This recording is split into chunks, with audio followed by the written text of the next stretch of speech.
क्या जाति के ठेकेदारों के दम पर लोकसभा की 80 सीटों पर जीत पाएगी बीजेपी? क्या योगी को हराकर अखिलेश बन जाएंगे राजा या फिर अखिलेश का बच जाएगा बाजा? क्या अखिलेश यादव की पार्टी को छोड़कर अब सारे नेता दूसरी पार्टी में जुड़ रहे हैं? क्या अखिलेश यादव का दांव पड़ेगा इस बार बीजेपी पर भारी या फिर अखिलेश बनाते रह जाएंगे रणनीति या चुनाव जीत ले जाएंगे योगी? क्या गठबंधन को लेकर बेचैनी? अखिलेश के सामने बीजेपी सहयोगियों ने खड़ी कर दी ये नई चुनौती। जी हां, बीजेपी लोकसभा चुनाव से पहले अपने पुराने सहयोगियों को एक बार फिर साथ ला रही है।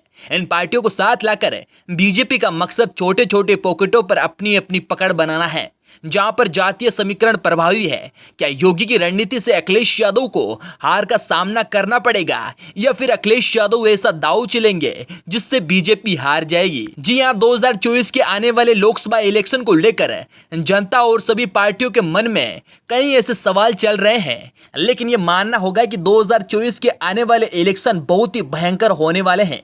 जी हां, एक तरफ तो अखिलेश यादव को 2 बार हार का सामना करना पड़ गया था, तो वहीं योगी आदित्यनाथ की बीजेपी सरकार को अब धीरे धीरे झुकना पड़ रहा है, क्योंकि 2023 से लेकर 2024 में देश में ऐसी ऐसी चीजें हो रही है जिससे जनता को अब बीजेपी पर भरोसा उठता जा रहा है। जी हां, यह कहा जा सकता है कि बीजेपी पार्टी गठबंधन को लेकर मजबूत होती दिखाई दे रही है, लेकिन समाजवादी पार्टी मजबूत होने की बजाय बिखर रही है। इसका मुख्य कारण यही है कि समाजवादी पार्टी को छोड़कर सपा के नेता विपक्षी पार्टियों में जुड़ रहे हैं। क्या उनको अखिलेश यादव की सरकार पर थोड़ा सा भी भरोसा नहीं है या फिर अखिलेश यादव के ऊपर ही भरोसा नहीं रहा? जी हाँ, बीजेपी में तो कई सारे ऐसे नेता हैं जिससे बीजेपी का गठबंधन मजबूत हो रहा है, लेकिन समाजवादी पार्टी के सिर्फ एक ही नेता है जिसके ऊपर पूरी समाजवादी पार्टी निर्भर करती है। ये देखना होगा कि लोकसभा चुनाव को जीतने के लिए पीएम मोदी और योगी ऐसी क्या रणनीति लाते हैं जिससे अखिलेश यादव के खिलाफ समाजवादी पार्टी हार जाए, या फिर अखिलेश यादव ऐसी रणनीति लाए जिससे बीजेपी की डोर टूटकर बिखर जाए। लेकिन आखिर जनता के मन में ऐसा क्या चल रहा है? क्या आने वाले इलेक्शन में भी जनता बीजेपी को जीत पाएगी या फिर समाजवादी पार्टी को हरा पाएगी? ये कहना मुश्किल होता जा रहा है, क्योंकि अखिलेश यादव आए दिन बीजेपी पर ऐसे ऐसे आरोप देते हैं जिससे बीजेपी की डोर टूटकर बिखर जाती है। आखिर अखिलेश यादव समाजवादी पार्टी के सबसे बड़ा नेता और उत्तर प्रदेश के मुख्यमंत्री भी रह चुके हैं। जी हां, अखिलेश यादव आए दिन अन्य पार्टी से मिलकर अपना गठबंधन मजबूत कर रहे हैं, तो वहीं बीजेपी का गठबंधन तोड़ रहे हैं। क्या अखिलेश यादव की ये रणनीति काम आएगी? क्या अखिलेश यादव को अन्य पार्टी से मदद मिलेगी? कहीं ऐसा ना हो जाए कि उधर अखिलेश यादव अपनी पार्टी को मजबूत करने के चक्कर में अन्य पार्टी का सपोर्ट मांग रहे हैं और नई नई रणनीति बना रहे हैं, लेकिन इधर योगी आदित्यनाथ कहीं ऐसा बड़ा दांव ना चल दे जिससे अखिलेश यादव की नींव हिल जाए। जी हां, योगी आदित्यनाथ वैसे तो चुनाव को लेकर इतनी बयानबाजी नहीं कर रहे हैं, लेकिन योगी आदित्यनाथ का एक दांव भी अखिलेश यादव पर भारी पड़ सकता है। इसलिए अखिलेश यादव सबसे पहले पार्टियों से अपना गठबंधन मजबूत कर रहे हैं और फिर बीजेपी पर वार पलटवार कर रहे हैं। जी हां, अखिलेश यादव एक छोटी सी चीज का भी आरोप बीजेपी पर लगा देते हैं।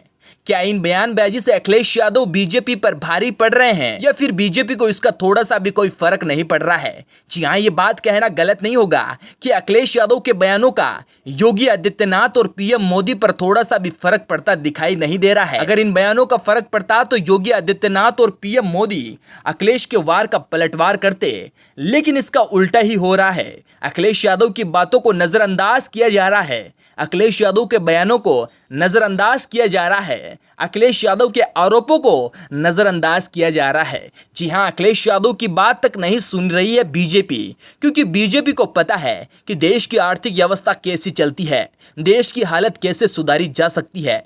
इन सब बयानों से बीजेपी पर कोई भी फर्क नहीं पड़ने वाला है, क्योंकि बीजेपी सरकार का गठबंधन इतना मजबूत है कि उसको तोड़ना जैसे हाथी को कपड़े पहनाना है।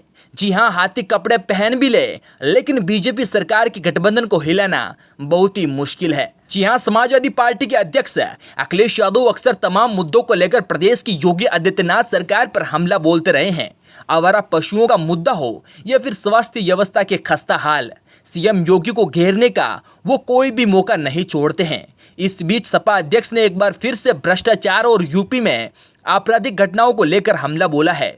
उन्होंने बीजेपी पर तंज कसते हुए कहा कि पुलिस और बीजेपी की साठगांठ के चलते प्रदेश भाजपा राज सीजन 2 की पटकथा लिख रही है। जी हाँ, इसी बीच सीएम योगी इस बयान को सुनकर आग बबूला हो गए और ऐसा बयान दिया जिससे यूपी, समाजवादी पार्टी और खुद अखिलेश यादव दंग रह गए। जी हाँ, उन्होंने कहा माफिया डॉन अतीक अहमद ने विधानसभा चुनाव 2017 के दौरान अखिलेश यादव को अनाड़ी और लोंडा कहकर बुलाया था। वहीं अखिलेश यादव की सपा से अतीक अहमद को टिकट नहीं देना चाहते थे, लेकिन शायद अखिलेश यादव इस बात को भूल गए हैं। लेकिन हम नहीं भूले हैं।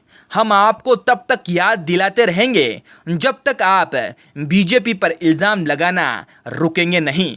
हमारे पास ऐसे और भी बयान हैं जिससे आपकी समाजवादी पार्टी खतरे में पड़ सकती है। जी हां, अखिलेश यादव अब हत्याकांड पर सरकार को घेरने की मंशा पर भी सवाल खड़े हो रहे हैं। जी हां, इसी को लेकर अखिलेश यादव ने भी बीजेपी पर ऐसा भयंकर प्रभाव डाला जिससे बीजेपी हिल उठी। जी हां, उन्होंने सीधा बीजेपी को करप्ट सरकार बताया और कहा कि बाढ़ की आड़ में करोड़ों रुपए आपकी सरकार खा रही है। एक तरफ तो आप बड़े बड़े वादे करते हो कि हम जनता के साथ हैं और जनता से बड़ा कोई नहीं, वहीं दूसरी तरफ जनता के पैसे ही खाकर उन्हें पागल बनाते हो। अगर यही सब चलता रहा तो बीजेपी को देश की जनता उखाड़ कर फेंक देगी। जी हाँ, योगी के इस बयान को सुनकर अखिलेश यादव रुकने का नाम ही नहीं ले रहे थे। इन सब के बयान